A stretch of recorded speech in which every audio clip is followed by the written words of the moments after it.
Assalamualaikum warahmatullahi wabarakatuh. Innal hamdalillah nahmaduhu wa nasta'inu wa nastaghfiruh wa na'udzu billahi min syururi anfusina wa min sayyiati a'malina may yahdihillahu fala mudhillalah wa may yudhlil fala hadiyalah.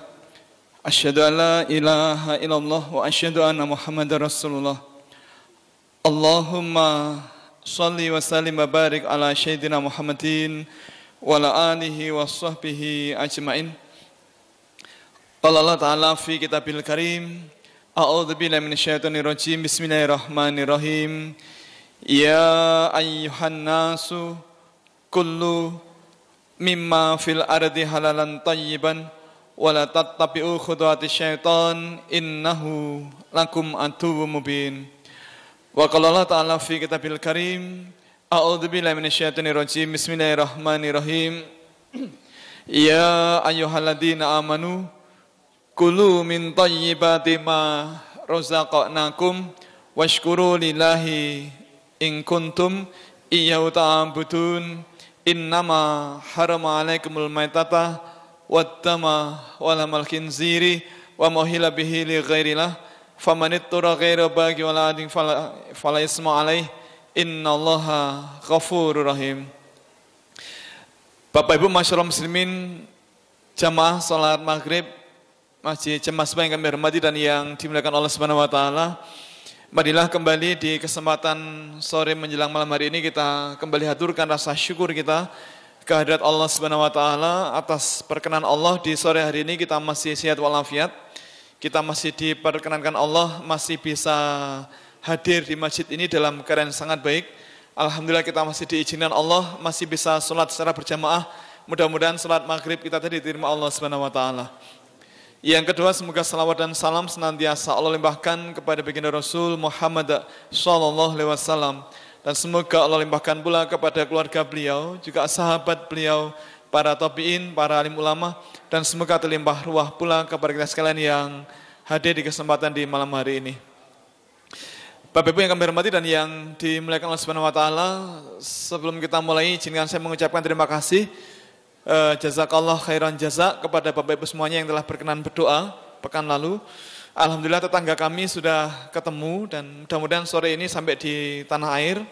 Meskipun ternyata memang ya hilangnya itu di Madinah dan beliau belum sempat ke Mekah. Tapi kemudian alhamdulillah ketemu, kemudian diupayakan untuk pulang. Insyaallah sore ini sudah sampai di Solo. Nah, mudah-mudahan Bapak Ibu yang berkenan mendoakan dicatat sebagai amal ibadah yang diterima Allah Subhanahu wa taala. Bapak Ibu yang kami hormati dan yang dimuliakan Allah Subhanahu wa taala, sore ini sebagaimana undangan dan broadcast message, sore ini kita akan mulai membahas mengenai hukum halal haram, masakan atau kuliner hewan-hewan eksotik. Yang dimaksud hewan eksotik adalah hewan yang unik, yang barangkali tidak lazim kita konsumsi, tetapi kok dimakan orang. Barangkali Bapak Ibu pernah melihat di beberapa tempat ada orang yang memakan daging tikus, seperti yang ada di India misalnya. Terus ada orang makan daging anjing, ada orang makan daging ula. Ula niku, bahasa Jawa niku ula, bahasa Indonesia ini ular. Ada lagi orang memakan daging bekicot, daging monyet, pilih wonten nggih Pak. Nah, termasuk ada orang memakan daging tokek yang katanya bisa untuk obat begitu. Kemudian ada yang makan daging cecak. Cecak kok dipangan? Napa dagingnya to niku? Mbok makan ayam ngoten nggih malah enak.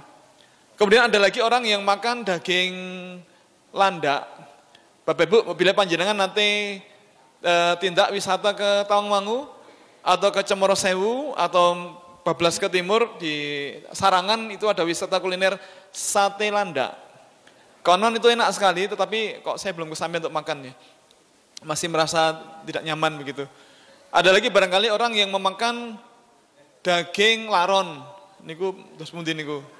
Laron niku wonten dagingnya mboten niku. Lah niku nek ngangge telur didadar niku enak. Telur. Kemudian di Gunung Kidul ada orang makan daging belalang. Antas dicantelke, ada yang sudah mateng, ada yang masih mentah. Ada lagi orang makan entong jati. Terus dulu ada tetangga kami di Tembi itu nanya, bagaimana ya hukum memakan ini loh Pak, Bu, ajeng goreng tigan, goreng telur, dipecah, wajannya pun siap, minyak gorengnya pun dituang pun panas, ajeng diceplok, ternyata ceplok itu bukan telur tapi pun sudah berbentuk anak ayam. Nah, itu bagaimana? Itu halal atau haram? Termasuk kalau kita menyembelih binatang secara syar'i, kemudian di rahimnya, di perutnya ketika dibuka ternyata ada janinnya. Nah, itu bagaimana hukumnya? Halal atau haram? Kemudian bagaimana pula dengan luwak atau musang? Itu halal atau haram? Termasuk bagaimana pula dengan kopi tugu luwak? Itu halal atau haram? Kemudian juga barangkali kita pernah melihat ada orang makan daging lowo. Lowo sing cemeng ya, sanes lowo hijau. Ini lowo hijau niku beda. Benten. Lowo yang hitam napa kalong napa nggih? Kalong. Ini kalong itu karena memang jumlahnya berkurang napa terus pundi niku? Oh, ngoten nggih. Nah, terus bagaimana hukum memakan daging binatang-binatang eksotik semacam itu? Nah, ini kita akan bahas sekilas. Mudah-mudahan selesai dalam waktu 2 pertemuan atau 3 pertemuan. Bapak Ibu, ada tipe orang yang jadi pemakan segala-galanya. Apapun dimakan. Baik itu halal pun haram. Ya. Apapun dimakan, tidak peduli itu binatang yang halal atau yang haram. Tidak peduli itu binatang yang menjijikkan apa tidak. Tidak peduli itu karnivora atau tidak. Tidak peduli itu binatang yang membawa penyakit apa tidak. Termasuk tidak peduli itu bangkai apa tidak, dan seterusnya. Namun kita Bapak Ibu yang beragama Islam, umat Islam itu punya ciri khas di mana umat Islam itu makanannya itu bukan makanan sembarangan. Umat Islam adalah umat yang berkualitas, maka makanannya berkualitas. Umat Islam itu hanya makan makanan yang baik saja. Tidak semua apa-apa dimakan. Karena tidak semua yang diciptakan Allah untuk kita makan. Maka Bapak Ibu, mari kita bahas hukum fikih kuliner hewan-hewan eksotik. Kita mulai Bapak Ibu yang pertama, nun sewu. Di Karanganyar, kemudian di termasuk niki Kaliurang, itu ada masakan sate kelinci. Yeah. Ada kelinci yang ditongseng, dibuat rica-rica dan seterusnya. Bapak Ibu, kelinci itu halal atau haram? Halal. Kenapa halal? Yeah. Kita pernah bahas dulu di materi pertama kali dulu tahun lalu nembe wingi nggih. Niki kan saya Januari itu. Tahun lalu kita pernah bahas di materi kuliah halal kelas sesi pertama atau kedua. Ulama ketika ditanya tentang hukum memakan daging binatang, maka ulama menyatakan bahwa ada kaidah fikih yang dipakai oleh para ulama yang dipakai untuk menetapkan fatwa halal dan haram. Fatwa yang kaidah fikih yang pertama adalah semua makanan itu halal kecuali apabila disebutkan haram di Quran maupun di hadis.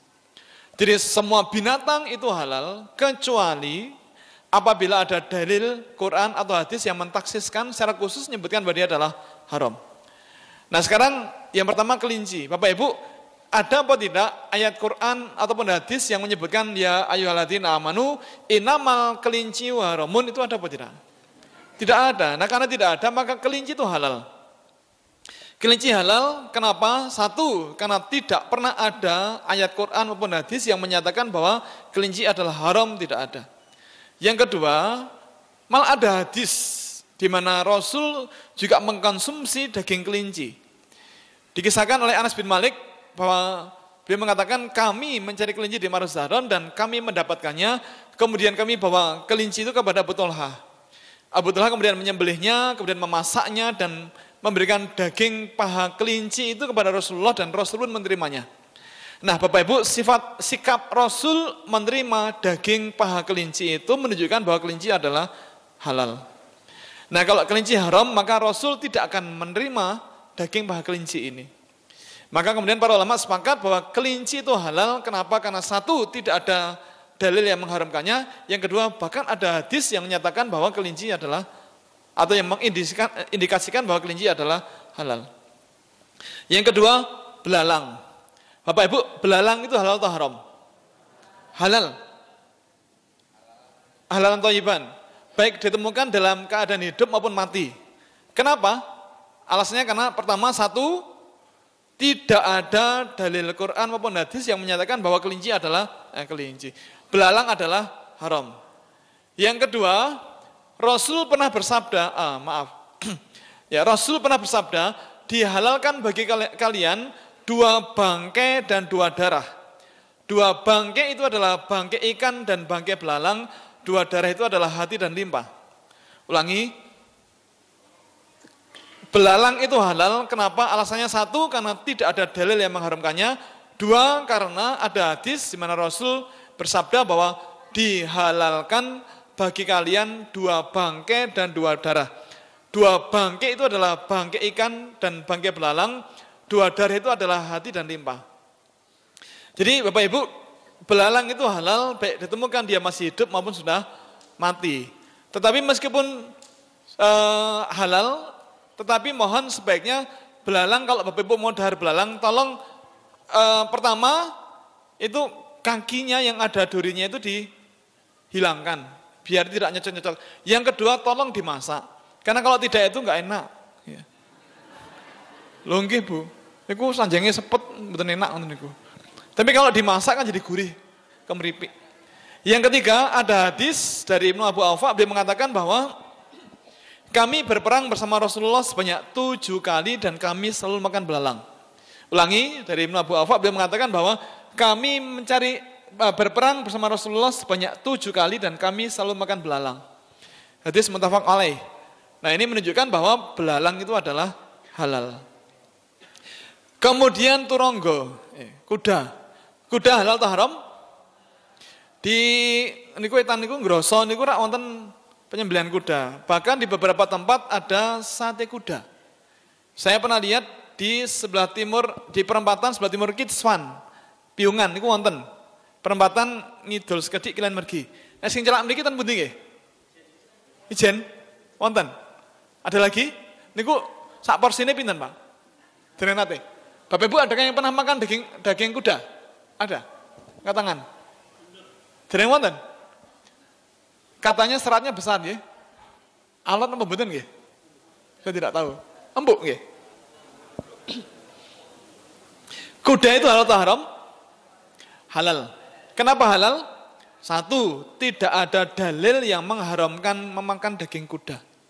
Yang kedua, ada hadis dari Asma radhiyallahu anha yang mengatakan bahwa kami menyembelih kuda pada zaman Rasul sallallahu alaihi wasallam dan memakan dagingnya.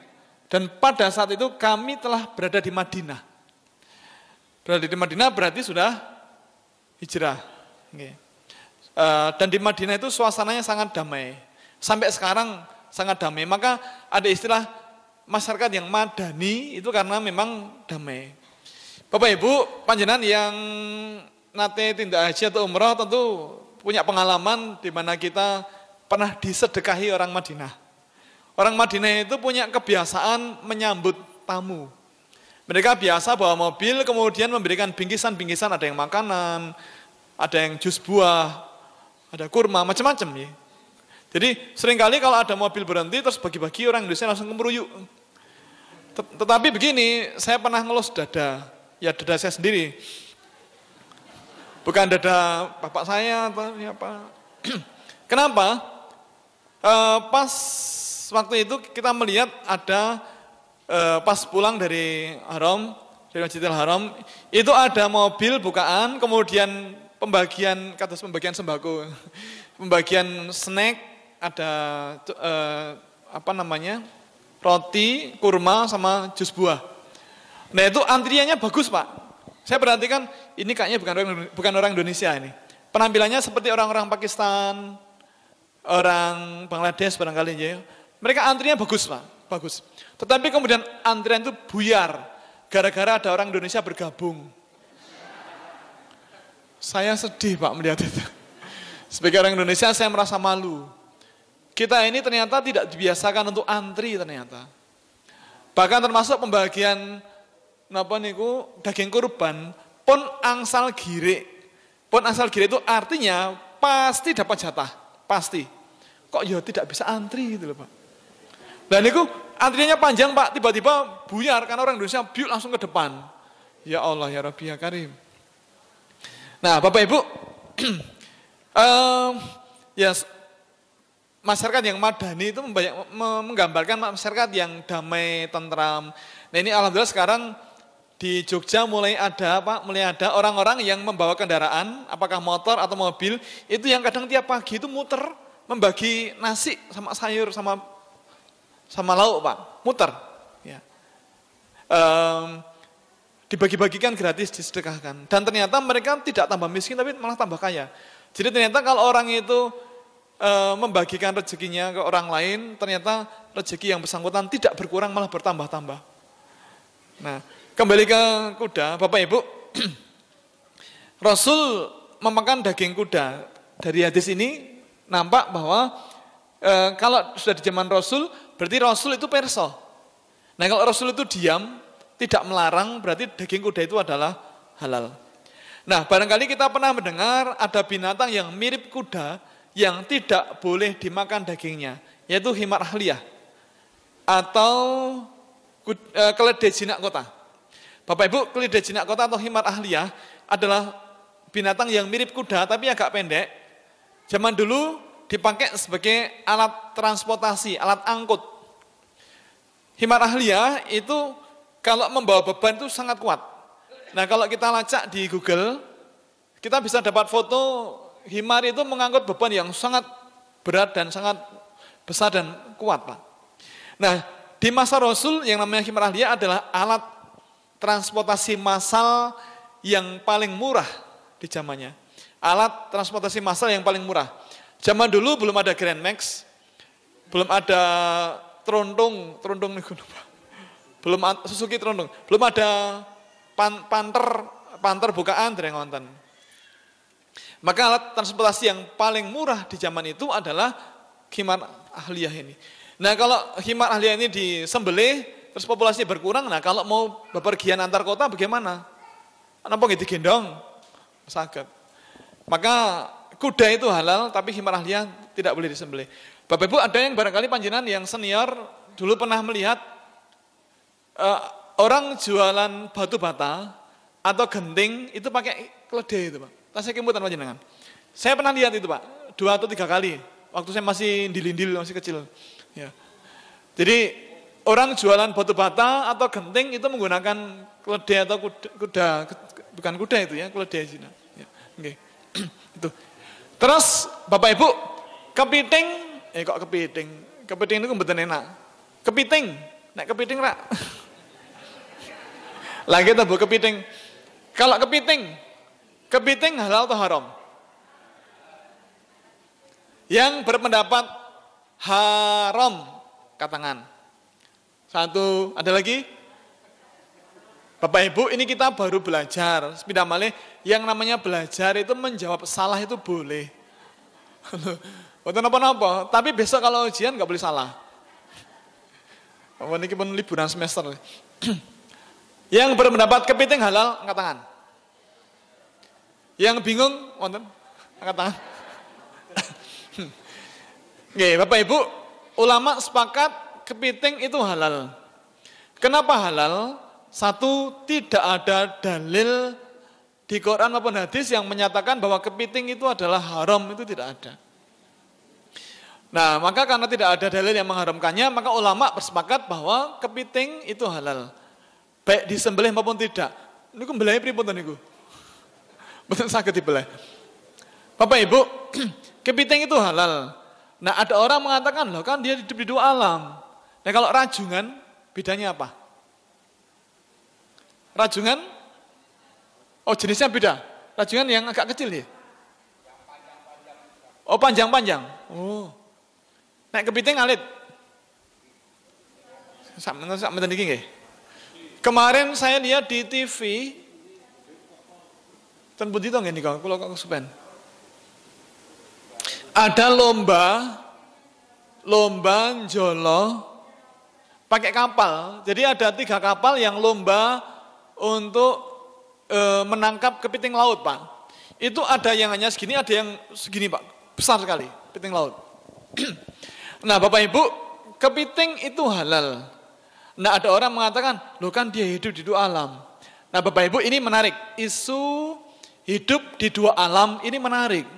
Bapak Ibu ternyata tidak ada ayat Quran maupun hadis Nabi yang menyebutkan bahwa sesungguhnya binatang yang hidup di dua alam itu haram, itu ternyata tidak ada.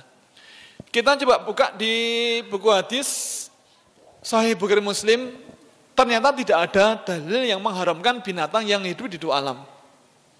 Sahih Muslim mboten wonten. Riyadhus Shalihin mboten wonten. Al-Lu'lu' Al-Marjan tidak ada. Bulughul Maram mboten wonten. Terus Nailul Awdhar yang agak longgar pun itu tidak ada, Pak. Jadi ternyata tidak pernah ada dalil yang menyatakan bahwa binatang yang hidup di dua alam itu haram, itu tidak ada. Nah, karena tidak ada, pertanyaannya apakah berarti kodok itu halal? Boten.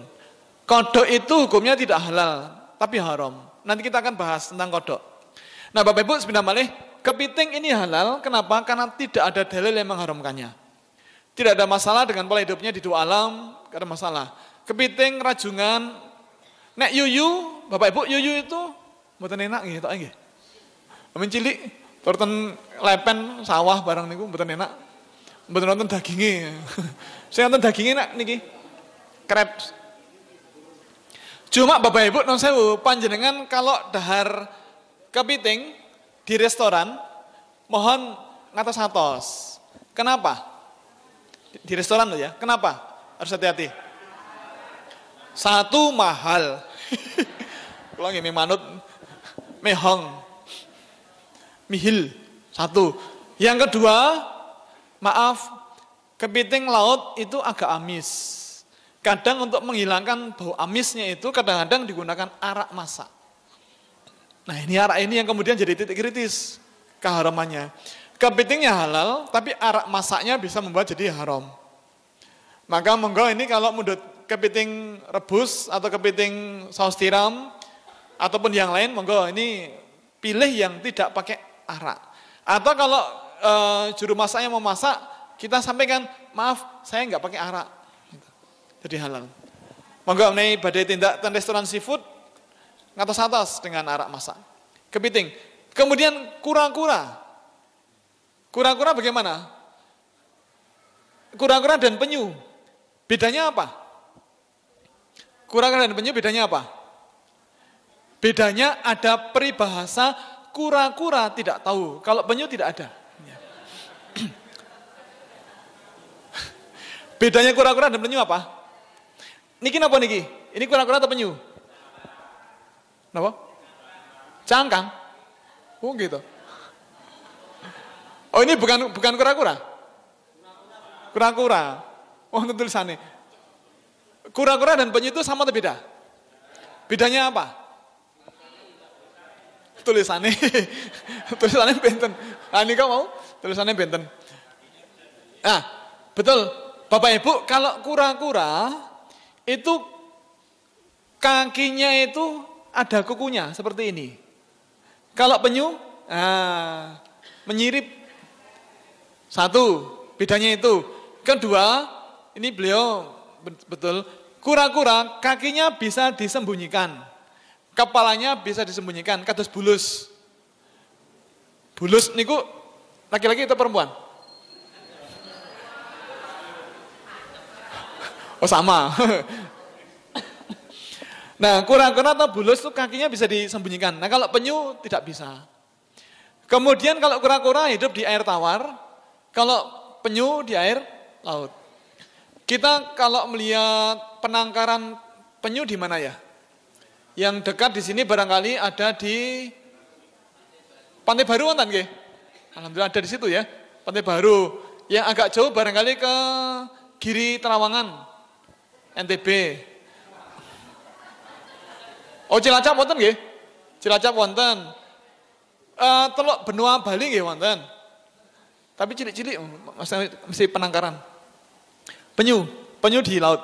Nah, Bapak Ibu, bagaimana hukum memakan daging kura-kura dan penyu, ini para ulama sepakat bahwa kura-kura dan penyu itu halal. Kenapa halal? Karena tidak ada dalil yang mengharamkannya. Nah, sekali lagi terkait dengan isu hidup di dua alam, yaitu sudah gugur karena memang tidak ada dalil yang mengharamkan binatang yang hidup di dua alam, itu tidak ada. Cuma kemudian yang jadi problem adalah bagaimana cara mematikan binatang ini. Ini bagaimana cara mematikannya? Nek dibelah caranya belah pripun niku? Nah, seperti ini mau dibelah, dia angsop ke dalam. Ingok-ingok lagi, ada orang enggak mau dibelah, angsop lagi. Malah dicokot mungkin. Katanya itu tajam kayak tang ya. Kayak tang. Nah, ada yang mengatakan cara mematikannya, caranya dibalik, dilumahke, terus bagian tengahnya ditusuk, katanya begitu. Ya saya tidak tahu. Lalu bagaimana sebenarnya hukum memakan daging kodok atau katak? Halal atau haram? Haram. Bapak Ibu, katak atau kodok itu haram. Kenapa haram? Tidak boleh dibunuh. Meskipun di Quran tidak ada dalilnya, tetapi di hadis ada hadis di mana Rasul melarang ketika seorang tabib bertanya bahwa si tabib itu biasa menjadikan kodok atau katak sebagai ramuan obat. Nah, mendengar itu Rasul melarang si tabib tadi menyembelih atau membunuh katak atau kodok. Nah, para ulama bersepakat bahwa kalau katak atau kodok itu tidak boleh disembelih atau dibunuh, maka dagingnya haram. Kenapa demikian? Bapak Ibu, ini mengulang keterangan yang pernah kita sampaikan. Bapak Ibu, kalau kodok atau katak tidak boleh dibunuh, lalu cara makannya bagaimana? Nah, kalau dimakan debidop, ditelan gitu, sampai digulu di sini, mancal keluar. Terus ditelan lagi, dia gocean, kaki yang depan narik lagi ke atas, naik lagi mau keluar, ditelan lagi, keluar lagi, amin ke atas diogok-ogok niku terus pripun niku? Amin keri itu niku. Dimakan debidop, mboten kolu, disembelih tidak boleh, ditunggu sampai mati, bangkai. Bangkai itu disebutkan haram di Quran sampai 4 kali. Ada 4 tempat di mana Allah mengharamkan kita memakan daging bangkai. Nah, karena tidak ada pilihan, no option, nggak ada pilihan lagi, maka kodok atau katak ini diharamkan. Kenapa diharamkan? Karena tidak boleh membunuhnya. Apalagi ada hadis ini, Bapak Ibu, dari Rasul bersabda, dari Abu Hurairah beliau mengatakan bahwa Rasulullah SAW melarang membunuh burung surau atau suradi, kodok, semut dan burung hudhud. Ada lagi dari Abdullah bin Umar radhiyallahu anhu, beliau mengatakan bahwa janganlah kalian membunuh katak atau kodok karena bunyi yang dikeluarkan oleh katak atau kodok adalah tasbih. Nah, maka katak atau kodok tidak boleh disembelih bukan karena hidup di dua alam, tapi karena tidak boleh disembelih atau dibunuh. Maka katak atau kodok itu hukumnya adalah haram. Sementara menikah rumiyin, barangkali ada pertanyaan, masih ada waktu 3 menit. Monggo barangkali Bapak Ibu ada pertanyaan. Kita 6 dulu.